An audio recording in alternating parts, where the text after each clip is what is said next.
दुख से कातर और राम के वियोग में आंसू बहाती हुई सीता के पास जाकर रावण बोला, शोभने अब उस राज्य से अच्युत दीन तपस्वी राम के लिए आंसू बहाना व्यर्थ है।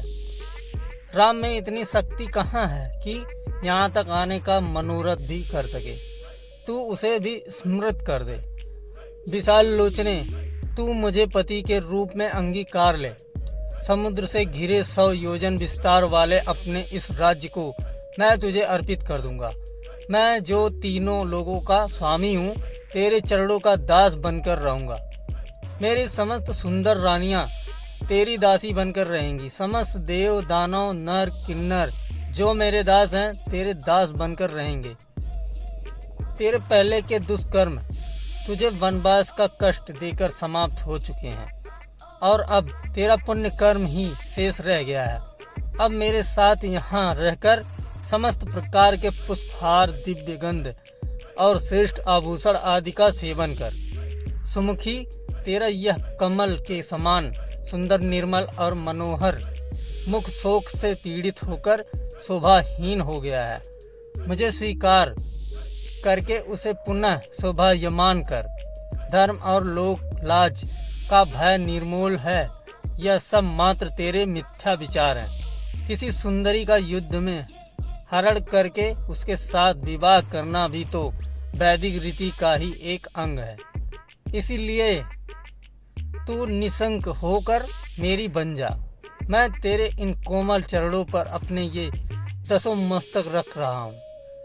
मुझ पर शीघ्र कृपा कर। रावण के इन वचनों को सुनकर शोक से कष्ट पाती हुई वैदेही अपने और रावण के बीच में तिनके का ओट करके बोली, हे नराधम, परम पराक्रमी, धर्मपरायण एवं सत्य प्रतिज्ञ दशरथ नंदन श्री रामचंद्र जी ही मेरे पति हैं। मैं उनके अतिरिक्त किसी अन्य की ओर दृष्टि तक भी नहीं कर सकती। यदि तूने मुझे बलपूर्वक मेरा अपहरण किया होता तो अपने भाई खर की तरह जनस्थान के युद्ध स्थल पर ही मारा गया होता, किंतु तू कायरों की तरह मुझे चुरा लाया है। तेरे इस अनर्गल प्रलाप से ऐसा प्रतीत होता है कि अब लंका सहित तेरे विनाश का समय आ गया है। तू इस भ्रम में मत रह कि यदि देवता और राक्षस तेरा कुछ नहीं बिगाड़ सके तो राम भी तुझे नहीं मार सकेंगे। उनके हाथों से ही तेरी मृत्यु निश्चित है। अब तेरा जीवन काल समाप्त प्राय हो चुका है। तेरे तेज, बल और बुद्धि तो पहले ही नष्ट हो चुके हैं और जिसकी बुद्धि नष्ट हो चुकी होती है उसका विनाश काल दूर नहीं होता।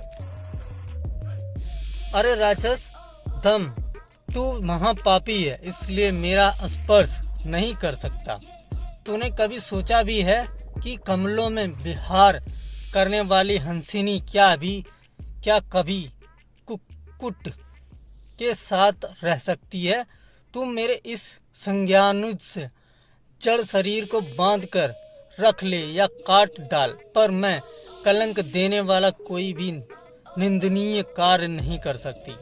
सीता के कठोर एवं अपमानजनक वाक्य सुनकर रावण कुपित होकर बोला, हे मनोहर हास्य वाली भागिनी, मैं तुझे 12 माह का समय देता हूँ। यदि 1 वर्ष के अंदर तू स्वच्छ पूर्वक मेरे पास नहीं आई तो मैं तेरे टुकड़े टुकड़े कर दूंगा। फिर वह राक्षसनियों से बोला, तुम इसे यहाँ से अशोक वाटिका में ले जाकर रखो और जितना भय और कष्ट दे सकती हो दो। लंकापति रावण की आज्ञा पाकर राक्षसनियाँ सीता को अशोक वाटिका में ले गईं। अशोक वाटिका एक रमणीय स्थल था, किंतु पति वियोग और निशाचरी दुर्व्यवहार के कारण सीता वहां अत्यंत दुखी थी।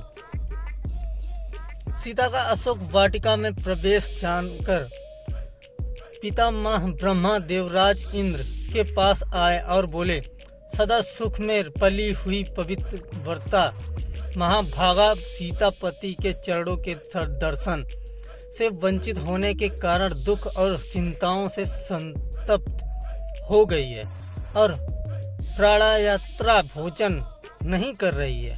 ऐसी दशा में निसंदेह वे अपना प्राण त्याग कर देगी। अतः तुम शीघ्र लंकापुरी में प्रवेश करके उन्हें उत्तम हविष्य प्रदान करो। ब्रह्मा जी के आज्ञानुसार इंद्र तत्काल लंकापुरी पहुँचे। उन्होंने निद्रा देवी की सहायता से समस्त राक्षसों को मोहित कर दिया। फिर वे सीता के पास जाकर बोले, हे देवी, आप शोक ना करें, मैं सच्चिपति इंद्र राम की सहायता करूंगा। मेरे प्रसाद से वे विशाल सेना लेकर समुद्र पार करके यहाँ आएंगे। अतः तुम इस हविष्य को स्वीकार करो। इसे खा लेने पर तुम्हें हजारों वर्षों तक भूख और प्यास संतप्त नहीं कर पाएंगे। संकित सीता ने उनसे कहा, मुझे कैसे विश्वास हो कि आप देवराज इंद्र ही हैं। इस पर देवराज इंद्र ने समस्त देवोचित लक्षणों का प्रदर्शन करके सीता की शंका का निवारण कर दिया।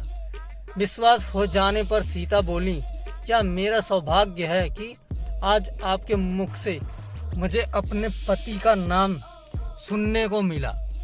आप मेरे लिए मेरे ससुर दशरथ और पिता जनक के तुल्य हैं। मैं आपके हाथों से इस पायस रूप हविष्य दूध से बनी हुई खीर को स्वीकार करती हूँ। यह रघुकुल की वृद्धि करने वाला हो।